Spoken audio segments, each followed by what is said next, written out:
kuha tayo ng talong pang ulam. Ayan guys, wala kasi akong pang ulam, kaya mamitas tayo. Halong tinangalit-late niya na, pero yung bunga niya Tcharam! Diba may nagtatanong pa ako dito. Ayan na. Bilog siya. Ayan na guys.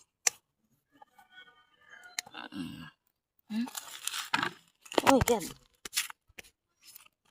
Ang langgam. Ayan, may pang ulam na ko. Prito time. Ready to cook ng ating eggplant galing sa bakuran. Pag walang ulam, tumingin ka lang sa paligid.